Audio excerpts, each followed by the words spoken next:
A paz, meus amados. Hoje nós vamos começar realmente o curso de homilética, de aprender a montar um sermão. Até agora nós demos uma palestra, uma visão geral e chegamos até o tema livre. Mas hoje nós vamos começar a falar sobre a estruturação de um sermão, de um esboço para você utilizar na sua pregação. E nós vamos começar por aquilo que é o objetivo do seu sermão, que é falar justamente sobre o que você vai escolher passar como mensagem para o público-alvo que você irá pregar.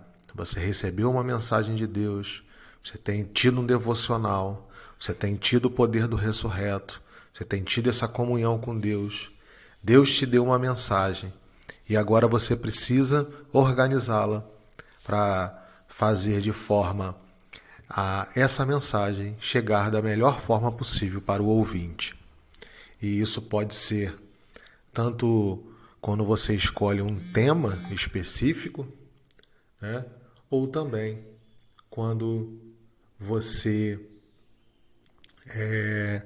esmiuça um texto bíblico, né?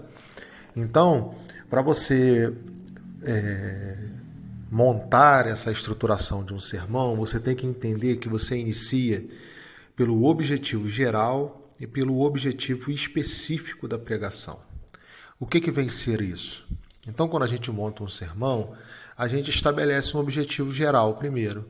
Qual é o seu objetivo geral? Nós temos aí evangelismo, é um objetivo geral, quando a ênfase principal é a evangelização de vidas. Você quer levar o ouvinte e entregar a sua vida a Jesus. Então esse é o objetivo. Um outro tipo de objetivo é doutrinário, quando você deseja esclarecer ou ensinar algo à igreja. A gente tem o objetivo devocional, quando você deseja que o ouvinte tenha comunhão com Deus, que leve ele a fazer uma reflexão sobre a palavra de Deus. Além disso, você também tem o objetivo da consagração, quando leva o ouvinte a descobrir, despertar dons, quando você leva o ouvinte a reconhecer aquilo que Deus já tem falado no coração e chamado para o ministério.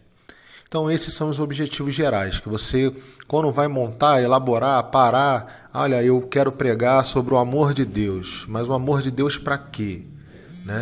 Então, se eu vou falar pelo amor de Deus, eu tenho um objetivo evangelístico, então eu vou dizer que ele veio para os pecadores. Eu posso, por exemplo, usar uma palavra lá, por exemplo, de Jonas, que fica na boca do peixe, e o Senhor o retira de lá, E aí eu posso usar essa palavra, para falar do amor de Deus com objetivo evangelístico, que mesmo que seu barco afunde, mesmo que você seja o causador dos naufrágios, dos acontecimentos da sua vida, mesmo que você às vezes seja jogado no mar, e o mar na Bíblia tem simbologia de morte, Deus é capaz de te resgatar.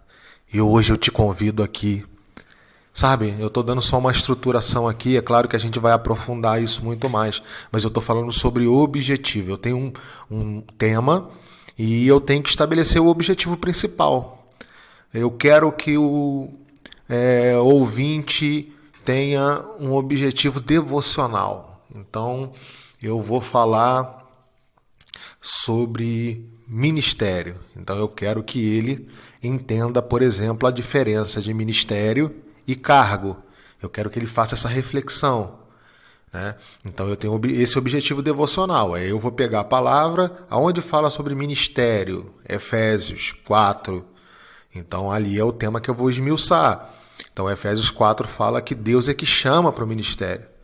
A gente vê Paulo, por exemplo, foi chamado por Deus para o ministério e o homem apenas o reconheceu. Ele foi a Jerusalém e os apóstolos viram que o que ele pregava era realmente o que Jesus pregava. E ele não foi ungido por ninguém, ele foi reconhecido, ele foi chamado por Deus. Depois ele vai para a igreja de Antioquia, e na igreja de Antioquia agora ele vai ser enviado para plantar a igreja. E aí ele era apóstolo, né, porque apóstolo significa, numa tradução bem livre, um garoto de recado, aquele que transmite a mensagem.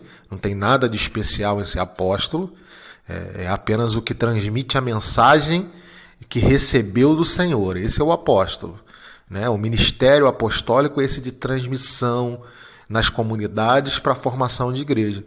E Paulo, então, ele é apóstolo, mas a gente vai ver por diversas vezes, ele tendo a função de presbítero, que é cargo.